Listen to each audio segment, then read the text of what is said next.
morning mga mare! Kumusta ang buhay-buhay? Grabe mga mare, ilang araw pa lang akong walang upload ng mini vlog pero feeling ko talaga na isang buwan na nga dahil nga October 1 na nga ngayon.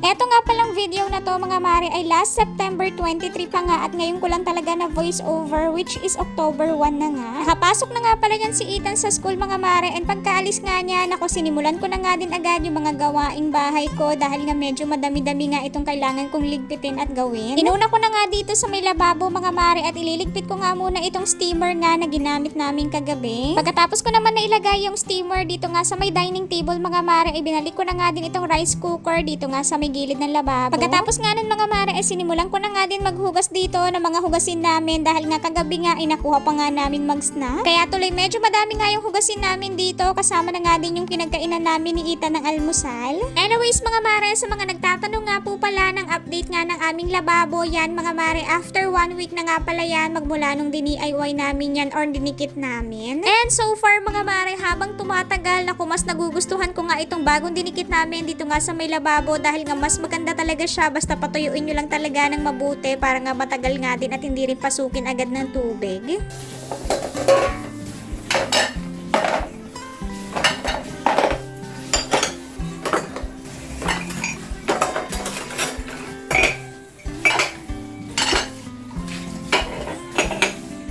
Every time nga pala na matatapos ako sa paghuhugas nga dito ng mga hugasin namin mga mare ay pinupunasan ko talaga ng husto ito nga palang bawat gilid nga or sulok nga ng aming lababo. Hindi ko talaga hinahayaan mga mare na palaging basa itong lababo namin dahil nga hindi naman ito naka-tiles at vinyl sticker nga lang to tsaka naman wall panel. Pagkatapos ko naman naghugas mga mare ay nagsaing na nga din ako dito at para nga hindi ko nga rin makalimutan dahil nga pagkatapos ko nga magligpit dito sa aming munting bahay ay magsisimula na nga din ako sa aking duty. Before 9:30 AM nga pala mga mare ay pumapasok na nga si Ethan sa school tapos 10 AM naman yung start ng duty ko kaya meron nga ako palaging 30 minutes para nga magligpit at mag-aasikaso nga dito sa loob ng bahay. At sa 30 minutes na yun mga mare isinasabay ko na nga din yung pagsasaing nga din ng kanin namin parang nga ulam na nga lang din yung poproblemahin ko pagka nga lunch break. Ang kadalasan kasi na nagagawa ko lang talaga dito mga mare sa loob nga ng 30 minutes bago nga mag-start yung duty ko ay yung paglilinis nga dito sa loob ng bahay at syempre yung pagliligpit nga din ng mga kaunting gamit. Pero around 6:30 to 7 AM naman ako gumigising mga mare para nga mag-asikaso nga din ng mga kailangan ko pang i-edit, i-voice over, tsaka naman i-post mga mare at syempre nag-check na nga din ako ng mga messages tsaka naman mga comments. Tapos pag mga around 8 AM na nga mga mare tsaka naman ako nagsisimula sa pagluluto nga ng almusal namin ni Ethan at tsaka sa pagpapainit nga din ng paligo niya. Dahil ginigising ko nga siya mga mare around 8:40 to 8:50 ng umaga dahil nga ang pasok nga niya ay 9:30 AM. Kaya madalas talaga mga mare pagka nga nakaalis na nga si Ethan at nakapasok na nga sa school tsaka lang ako nagsisimula sa pagliligpit at paglilinis nga dito sa bahay at para nga mabilis nga lang din yung kilos ko. Dahil aminin nyo mga mare na mahirap talaga kumilos lalo na pagka nga naandito nga ang anak natin sa loob ng bahay. Kaya every time na nakakapasok na nga siya sa school mga mare na ako talaga nagmamadali na nga din ako sa pagliligpit tsaka sa paglilinis dahil nga kailangan din naman to at para nga talagang wala din ako masyadong isipin lalo na pagka nga nakapag-umpisa na nga ang aking duty. At kung mapapansin nyo nga rin mga mare na nakaligo na nga pala ako dyan dahil nga bago ko nga paliguan si Ethan ay nakaligo na nga agad ako para nga wala na nga din akong problemahin kung saan ko nga ba isisigit yung pagligo ko. Dahil pagka nga hindi nga masyadong busy mga mare at wala nga masyadong task sa trabaho na ko isinisigit ko naman yung pagsushoot nga din ng mga products. Kagaya na lamang neto mga mare dahil nga bagong hugas nga lang pala ito at ngayon ko nga lang marirefillan ito ng Fabcon tsaka naman powder detergent. Up to 2 kilos na nga pala yung capacity neto mga mare tapos Orocan naman yung brand niya kaya talaga makakasiguro kayo na maganda talaga ang quality at pangmatagalan. 2 piraso na nga itong in-order ko mga mare para nga sa Fabcon and powder detergent dahil nga ito lang din naman yung madalas na ginagamit namin pagka nga naglalaba.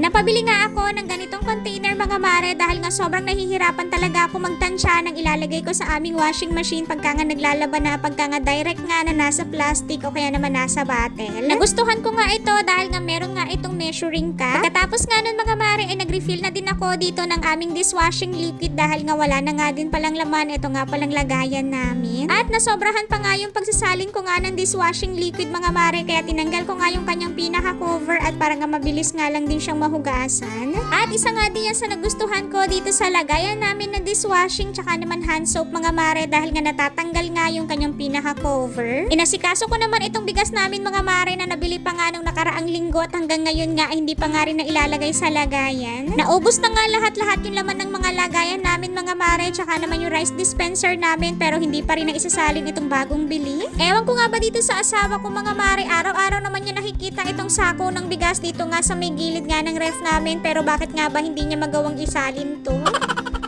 Ganito din ba mga asawa nyo, yung tipong meron talagang gagawin dito sa loob ng bahay pero hanggat hindi mo inuutos, naku talagang hindi yan gagalawin at hindi yan gagawin? Hay naku mga mare, hayaan na nga lang natin dahil nga ganun talaga at wala na tayong magagawa dun. Anyways mga mare, gumamit na nga pala ako dito ng stainless nga na maliit nga na palanggana at para nga mas mabilis nga din yung pagsasalin ko nga din ng bigas. Heto nga palang kulay blue na container mga mare or lagayan namin ng bigas ay 20 kilos nga pala yung capacity niyan. Tapos meron din akong maliit na isang rice dispenser mga mare, which is ito yung nilalagay ko sa may gilid nga ng lababo para nga mas mabilis na nga lang din kumuha pagka nga magsasaing. At alam niyo ba mga mare, pagka nga nauubos na nga yung laman nitong aming rice dispenser or kokonti na lang, naku talagang hindi yan sinasalinan ng asawa ko at nagtsatsaga talaga siya kumuha ng bigas dyan sa ilalim ng lababo. Dahil madalas talaga mga mare pagka nga weekends, naku siya talaga yung nagsasaing. Pagkatapos ko naman na ibalik yung aming rice dispenser doon sa aming 4-layer na rack mga mare, ay nilagay ko naman itong aming sofa bed cover. O diba mga mare, at sobrang ganda talaga nitong aming sofa bed cover at hindi talaga ako nagsisi sa pag-order nito. O siya mga mare, see you on my next mini vlog.